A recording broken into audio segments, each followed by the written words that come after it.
George Washington was a Virginia gentleman and a great soldier who became the father of his country.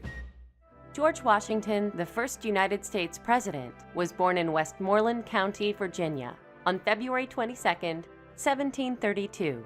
He came from a prominent family. He had a very regal bearing. Washington's property holdings were extensive. He was homeschooled until the age of 16, when he left home to help map the boundaries of the English colony of Virginia. Then in 1752, his brother and his niece both died, and the 20-year-old Washington inherited his family's fortune, including their home in Mount Vernon, Virginia. George Washington was a slave owner, that he had hundreds of slaves. In 1753, when the French began seizing British territory in the American colonies, Washington, a major in the Virginia militia, was sent to defend the Crown's claims.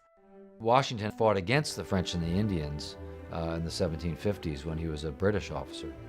He led several military campaigns, and after the British won the war, he sought an officer's commission in the British Army. He was turned down for a leadership position in the British military and was embittered by that. In 1758, Washington left the militia and returned to Mount Vernon. Within 1 month, he married wealthy widow Martha Custis. Martha, along with the property, made him one of the wealthiest leaders in Virginia and in the country. Washington was elected to Virginia's House of Burgesses. He began to oppose the growing tax burden Britain was imposing on the colonies. America felt that Britain, its mother country, was exploiting it for taxation and not giving it the freedom that it deserved to chart its own course. George Washington was not a Patrick Henry or a Sam Adams or a Thomas Paine, any of the fervent extremists, if you will, who were leading the revolution. He was a more reluctant convert. In March 1775, Washington was elected to the First Continental Congress. 1 month later, the Revolutionary War began. Washington was literally the man on horseback who rode back to the Second Continental Congress, ready to take charge of the Patriot Army. In March 1776, Washington's army won its first victory, beating the British in Boston. The British evacuated Boston, and Washington moved his army to New York City. But within months, Washington was forced to flee New York City. George Washington lost battle after battle, but he never lost the war. He always lived to fight again another day. On Christmas night, 1776, Washington attacked the British. George Washington was a guerrilla leader. When he crossed over the Delaware River, he was using guerrilla tactics, stealth, to do it, and no one was expecting it to happen. Washington defeated the British in Princeton and Trenton, but following those victories was a long, harsh winter for the Continental Army. Valley Forge was the low point.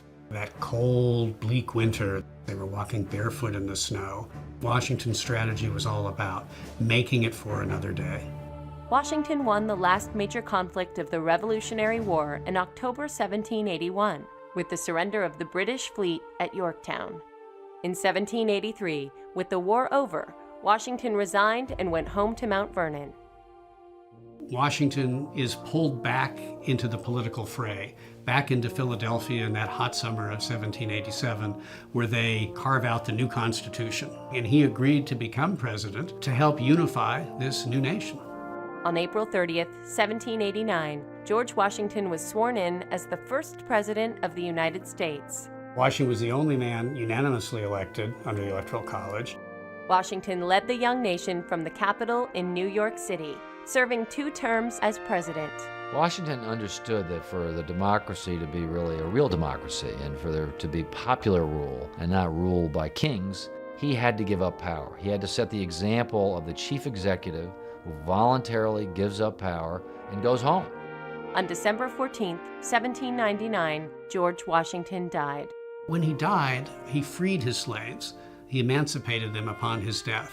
So Washington was, even in death, the unifying man.